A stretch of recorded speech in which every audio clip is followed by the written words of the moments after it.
Hello बेटा, आज हम क्लास 8 के चैप्टर नंबर 5 की जो गुणनखंड प्रोसेस है बेटा, उसके बारे में अध्ययन करेंगे। तो किसी भी बहुपदीय व्यंजक जो हमें दिया जाएगा वो तृतीय घात का भी हो सकता है, चतुर्थ घात का भी हो सकता है। उसके हमें गुणनखंड करने होंगे। तो गुणनखंड करने की दो विधियां हैं। एक तो सर्व समीकरणों की हेल्प से बेटा, और दूसरा है समूह बनाकर। एक है सर्व समीकरणों की सहायता से और दूसरा है समूह बनाकर। अब देखो बेटा, हम दोनों के बारे में अध्ययन करेंगे। तो सबसे पहले हम अध्ययन करते हैं सर्व समीकरणों की सहायता से।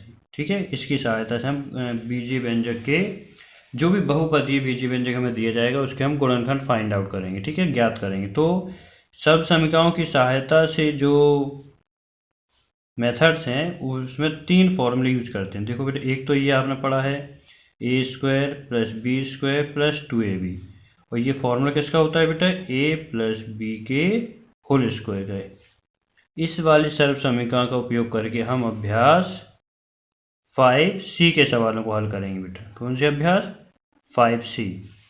दूसरा, A square plus B square minus 2ab। ये काय का फॉर्मूला होता है बेटा? ये होता है ए माइनस बी का होल स्क्वायर।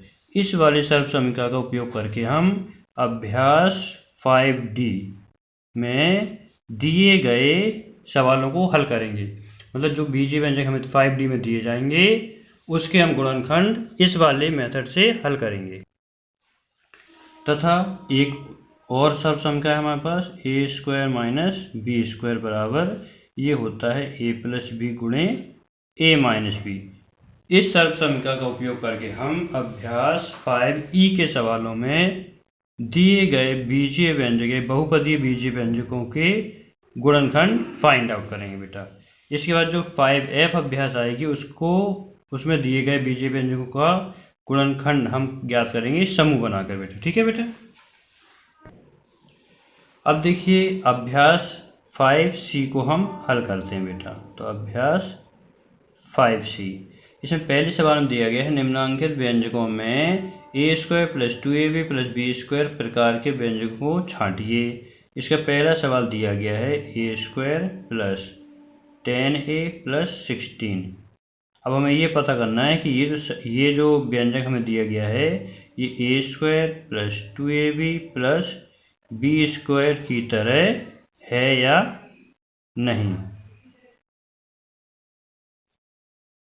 ये हमें चेक करना है बेटा। देखो बेटा, चेक करते हैं। इसको पहले हम अंकों में तोड़ते हैं। जैसे ए स्क्वायर प्लस दूसरे बीच वाला टर्म्स क्या चाहिए हमें? 2ab। तो देखो बेटा, 2 इंटू ए कितना दिया है यहाँ पे? ए इंटू बी कितना दिया है? ये 16 है। तो 16 को यदि हम बी स्क्वायर के रूप में लिखेंगे तो ये हो जाएगा 4 का स्क्वायर। कैसे होगा? प्लस 4 का स्क्वायर। तो यहाँ बी का मतलब कितना हो गया बेटा? 4। ठीक है बेटा। तो देखो बेटा, यहाँ पे यदि हम इस वाले से कंपेयर करते हैं इसे, तो ए स्क्वायर तो एक पद मिल गया, दूसरा पद बी स्क्वायर के रूप में 4 का स्क्वायर भी मिल गया। लेकिन बीच वाला पद देखो, यदि हम 2ab लिखते हैं यहाँ पे, तो 2 इंटू ए मतलब पहला पद और बी मतलब ये लास्ट वाला पद। तो ये देखो, लेकिन यहाँ पर 4 दूनी 8 आ रहा है, जबकि यहाँ पे हमें दिया कितना गया है बेटा? 10। इसका मतलब क्या है? ये जो सवाल हमें दिया गया है यह पद या यह व्यंजक A square plus 2ab plus B square के रूप में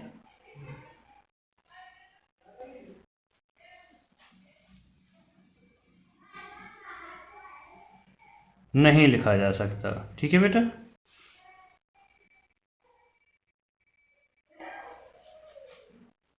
या फिर हम ये कहें कि ये जो पद हमें दिया गया है ये A square plus 2ab plus B square के व्यंजक की तरह नहीं है। ठीक है बेटा। इसमें देखो फिर दूसरा, इसमें 3 पार्ट्स और हैं, वो आपको खुद करने हैं। ये देखिए दूसरे का, निम्नांकित व्यंजकों के गुणनखंड कीजिए। ए स्क्वायर प्लस 2a प्लस 1। अब देखो बेटा, इसमें हम हमने पहले ही बता चुके हैं आपको, A square plus B square plus 2ab बराबर होता है बेटा ए प्लस बी का होल स्क्वायर। यहाँ पे हम ये वाला फॉर्मूला बनाते हैं, यदि बनता है तो चेक करते हैं। देखो बेटा, पहले पद में ए स्क्वायर बन गया, प्लस दूसरे वाले ये बी स्क्वायर भी बन गया, क्योंकि 1 का स्क्वायर 1 ही होता है बेटा। ठीक है, अब हमें यदि बीच में 2ab बन जाता है तो ये ए प्लस बी का होल स्क्वायर का फॉर्मूला बन जाएगा। अब देखो बेटा, 2 तो है, इंटू ए मतलब ए भी है, ए की जगह ए है, बी की जगह यदि हम 1 लिख देते हैं तो इसके गुणे करने पर इसका मान नहीं बदलता है, तो इसको हम 2 इंटू ए इंटू 1 के रूप में लिख सकते हैं। तो देखो क्या होगा बेटा, अब ये क्या बन गया, ए स्क्वायर प्लस इस 1 को यदि हम यहाँ लिख देंगे B square plus 2 into A into B. इसको यदि हम फॉर्मूले सर्वसंख्या के रूप में लिखें तो क्या होगा, ए प्लस 1 का होल स्क्वायर। क्यों, क्योंकि ए तो ए है, लेकिन बी की जगह क्या दिया गया हमें, 1। तो देखो बेटा, A square plus B square plus 2 into A into B मतलब ए प्लस बी का होल स्क्वायर। अब ए प्लस 1, इस पूरे को यदि हम एक चर राशि या अचर राशि मान लें जिसकी घात 2 हो, तो इसको हम ऐसे भी तो लिख सकते हैं बेटा। देखो, ए प्लस 1 गुणे ए प्लस 1, क्योंकि किसी भी संख्या का गुणा करने पर उसकी घात जुड़ जाती है। तो इस पूरे को यदि हम एक चर राशि या अचर राशि माने तो इस पूरे को भी एक चर राशि अचर राशि माने, तो यहाँ तो दोनों सेम है, तो गुणा, और ये गुणा भी हो रहा है। देखो बेटा, तो गुणा करने पर इनकी घातें जुड़ेंगी, तो एक घात इसकी और एक घात इसकी, दोनों को जोड़ के कितना हो जाए, 2 घात हो गई। इसको उल्टे क्रम में लिख दिया हमें, यहाँ पे 2 घात हमें दी गई है, हमने एक एक घात के गुणे के रूप में इसे लिख दिया। तो ये जो हमें मिला ए प्लस 1 इंटू ए प्लस 1, ये दिए गए बीजीय व्यंजक A square plus 2a plus 1 के 2 गुणनखंड है बेटा। ठीक है बेटा,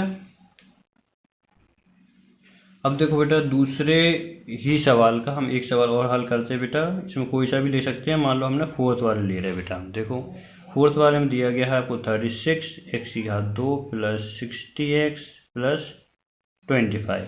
अब इसको हम A square plus B square plus 2ab के रूप में बना के देखते हैं बेटा। देखो, तो ए स्क्वायर को बनाने के रूप में क्या करना पड़ेगा, ये 36 है बेटा, तो 36 को हम लिख सकते हैं 6 का वर्ग, तो ये एक्स स्क्वायर तो है ही, प्लस या फिर ये बी स्क्वायर है, मतलब ये हो गया 5 का वर्ग। अब बची बीच की संख्या बेटा 60x में हमें लिखना है 2 इंटू ए इंटू बी के रूप में। तो पहले तो हम 2 लिख ले रहे हैं, अब क्या आया, ए कितना है बेटा 6x, पूरा ए कितना है बेटा 6x, और बी कितना है बेटा 5, ये वाला बी रहा। तो 2 इंटू ए इंटू बी के रूप में तो लिख लिया। अब हम ये चेक कर लेते हैं कि इनकी गुणा करने पे बीच वाला पद आ रहा है कि नहीं आ रहा है।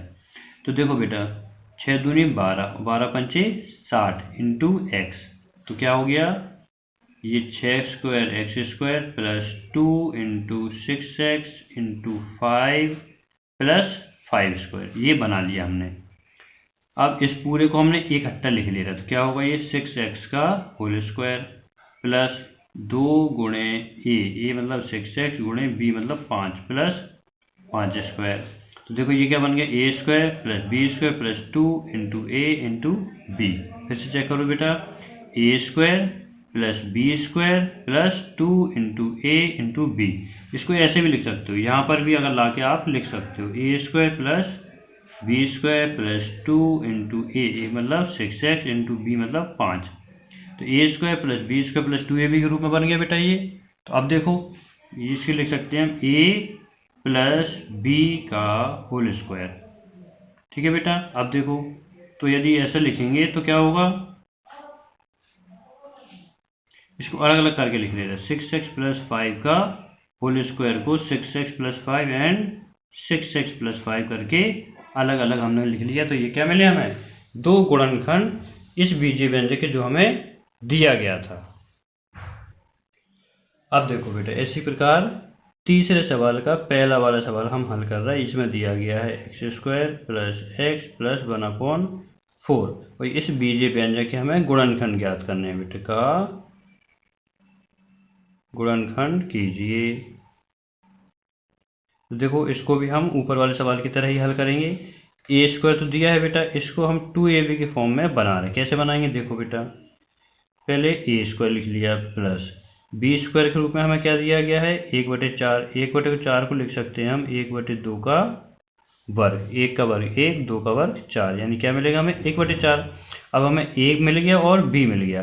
अब हमें इस x को a इंटू b के रूप में बदलना है। देखो बेटा कैसे बदलेंगे, हमने इसमें 2 का गुणा कर दिया बेटा x में और 2 का भाग कर ले रहे हैं। देखो क्या होगा, और प्लस का एक टर्म्स जे बचा। अब देखो x² प्लस 2 इंटू, हम इस 1/2 को अलग करके लिख दे रहे हैं, x गुणे 1/2 प्लस 1/2 का वर्ग, ये वाला आ गया बेटा। ठीक है, ये सुनो, ये पद थोड़े दूर लग गया है लेकिन ये इसी में ऐड है। अब देखो क्या हो गया, a² plus b² plus 2 into a into B हो गया बेटा। ठीक है बेटा, तो देखो क्या हो गया, अब ये बन जाएगा a प्लस बी का होल स्क्वायर। a की जगह क्या है बेटा x और b की जगह क्या है बेटा 1/2। तो x यानी a प्लस b मतलब 1/2 का ये हो गया होल स्क्वायर की घात 2। तो क्यों, a² plus b² plus 2 into a into B. ठीक है बेटा, अब इसको अलग अलग करके लिखेंगे तो क्या होगा, x plus half into x plus half. तो ये 2 मिल गए हमें बेटा क्या, गुणनखंड। इस दिए गए व्यंजक के क्या दिया गया था हमें, x² प्लस x प्लस 1/4। इसके 2 गुणनखंड मिले हमें x plus half into x plus half, यानी 2 गुण x plus half and x plus half, 2 हैं ये गुणनखंड। ठीक है बेटा, यानी दो गुणनखंड इसलिए भी हैं क्योंकि जो हमें बीजीय व्यंजक दिया गया है उसकी घात 2 है। जितनी घात का बीजीय व्यंजक होता है उसके गुणनखंड उतने ही प्राप्त होते हैं बेटा। ठीक है बेटा।